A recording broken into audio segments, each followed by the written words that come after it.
Welcome to the Big Money Influencers Podcast. We talk with top influencers and experts to help you navigate and prosper in your business. It's all about creating wealth, legacy, and an online presence. Here's your host, Ceanne Livingston. I am so proud to announce my son, the one and only Dylan Petersen. He has been voted Rookie of the Year in his first year of real estate for Keller, Williams, in the Puget Sound area. My son, Dylan Petersen. He's a really big go-getter. He's accomplished a lot, and it was his first year of real estate that he was voted Rookie of the Year for such a big company. He's created a lot of great things. How many sales have you done this year? In 2020, I did 29. This year so far, I've got 15. Wow, that's amazing. Tell me what you do exactly. I know that you're a realtor, and tell me about your job. I do a pretty wide range of things. I help all sorts of people, from first-time home buyers to people who are maybe selling a property from a loved one who passed away, to million-dollar listings that are waterfront or mountain view. I've got a listing of a big old ranch coming out tomorrow. Really just anything and everything that has to do with real estate, I'm all over it in Washington State. Awesome. What got you started doing real estate? I was always interested in real estate, more so interested in the investing part of real estate. For most of my adult life, I've been a welder. I used to drive past this real estate school all the time, and I always thought, oh man, that'd be a cool job. So I got laid off, and I was told that it would be 3 to 4 months before I went back to work. So immediately I called that sign, and I decided, you know what? I'm tired of somebody else controlling the hours that I work, whether it be working too many hours or too few hours or just not having a job. I decided, hey, I want to take this into my own hands. I want to create my own income, my own schedule, and be able to control my own destiny. That's awesome. You've had so much success in your first year of real estate and being an agent. Have you been doing investing too? I bought a house. It was basically a non-conforming duplex, and I turned it into a non-conforming triplex. I technically live in one unit and rent out the others. I am looking at trying to do a couple flips later in the year. Nothing too crazy, but I'm working towards that. You know that your mom got fined at like $100 on putting out bandit signs at one point. We buy houses when she was into them investing, and her other son went door to door, hanging door. We buy houses on doors. That's awesome. Lots of fun learning how to invest. What is your favorite strategy that maybe you haven't done, but you think about doing as far as real estate investing? The BRRRR method: buy, rent, rehab, refinance, repeat. Go out, put your bandit signs out, or however you'd find a property, and put some elbow grease into it and let the rest take care of itself. It's a pretty cool process.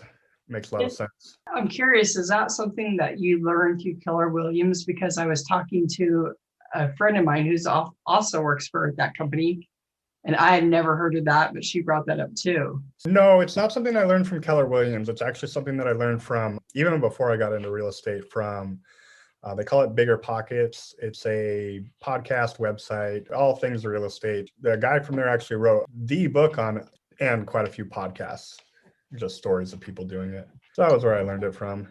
But at Keller Williams, they do have classes on investing as well that you can take. That's the route you want to go, definitely. What is the difference between being a realtor and going out and buying and selling homes for people and being an investor? So as an investor, you're looking for houses or deals for yourself, whereas a realtor, you're hired by a buyer or a seller, or sometimes somebody who's selling and also buying, selling one place, moving into another, to be their guide through the whole process. Write contracts for them, negotiate. You are their agent. The difference would be is that investing, you're taking your own money or your own knowledge or your own mix of money and knowledge and putting that to work for you. Whereas being a realtor is more of it's a service, to put it very broadly.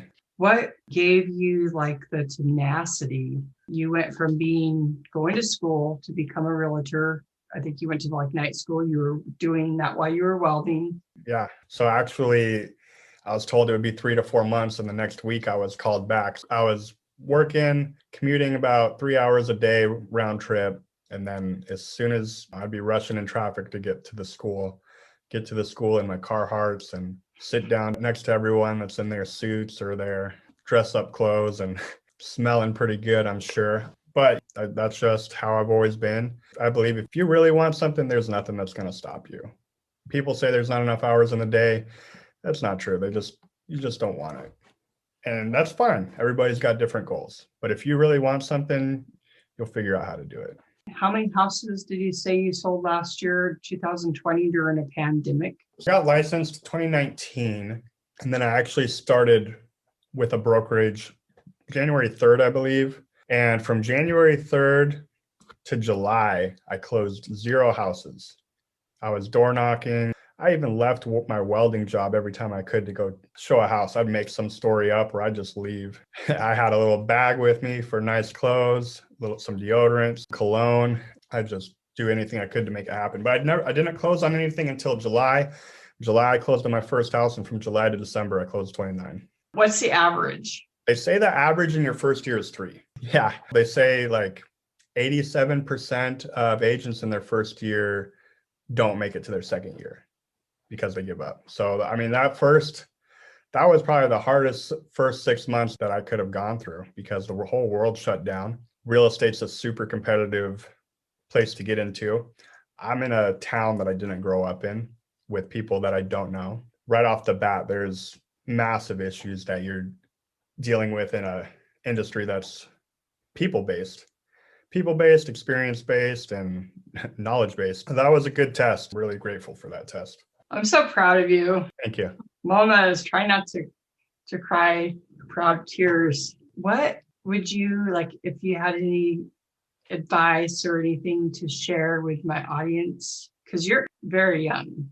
Yeah. So I would say some lessons I learned from the first year mixed with just some things that I've had with me, and then stuff that I guess some things I would say is what I was doing when I first started getting busy, because I was just throwing everything, all sorts of different things. I was trying everything, and some was sticking and some weren't, and I didn't care. I drove up to Bellingham. I sold houses down in Kelso. Those are both 2.5 hours away from where I live. I drove around the whole Hood Canal, which is like a 4-hour drive, showing houses around there. Every opportunity, every chance I got, I took it. There was many days where I would either get back home at 10, 11 at night after leaving in the morning, or I'd just stay at a hotel somewhere because I'm so far away from my house. So what that would translate into for somebody that might not be in real estate is give it all you got if you want it. And I would say if you don't have the finances, a lot of people feel like they don't have the finances to get going at something.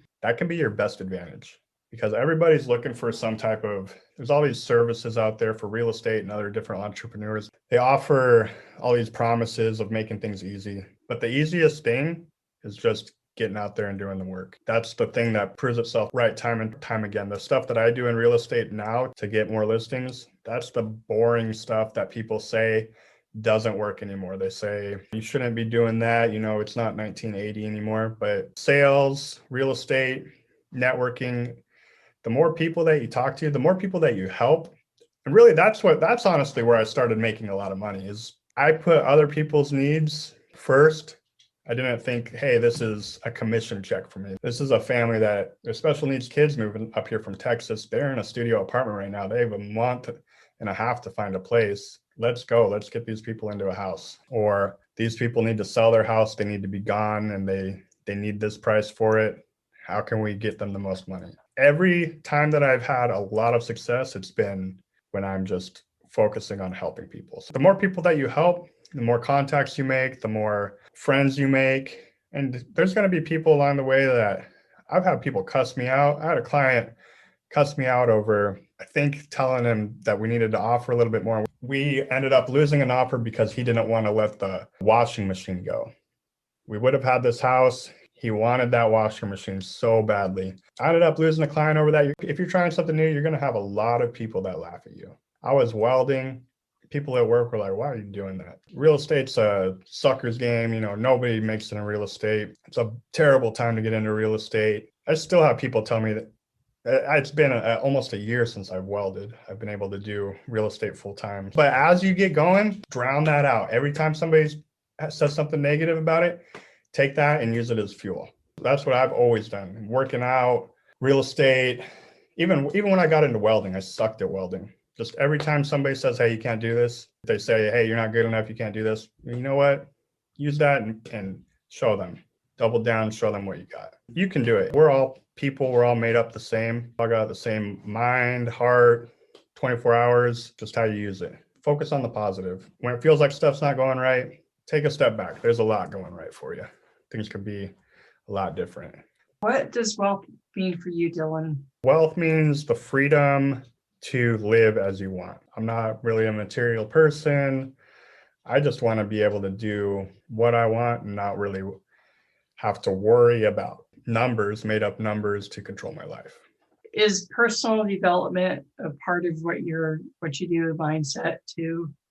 Yeah, definitely. I listen to and read a lot of personal development books, podcasts. Keller Williams, we have coaches who help us with our own personal development. When I stop focusing on that, things fall down. When I stop focusing on helping people or start to think about myself or get focused on the wrong things cool off. It's amazing how it works. Where can someone find you if they want to work with you or they resonate with you or want to connect with you? You can find me on Facebook, Dylan Petersen. Petersen is spelled with a Ceanne, Dylan. You can email me, Dylan, Dylan.Petersen@kw.com. And that's probably the best way to get a hold of me. But yeah, love to connect with people, network with people. And if anybody's looking to dive into real estate, hey, I got lots of answers. I just went through the whole discovery of how to go from not knowing anything about it to surviving in it. Thank you so much for being with us today, and really appreciate you and your time. And I do have to say, I'm a proud mom, that's for sure. Yeah, thank you for having me. And what you're doing with the summit is really cool. And I think people are going to get a lot out of it. To discover the secrets entrepreneurs are using to create wealth and legacy, visit bigmoneyinfluencerslive.com. And here's a big ask. If you love this podcast, will you take a minute to subscribe, review, and give us a 5-star rating? Be sure and share with your friends and family. And thank you for listening.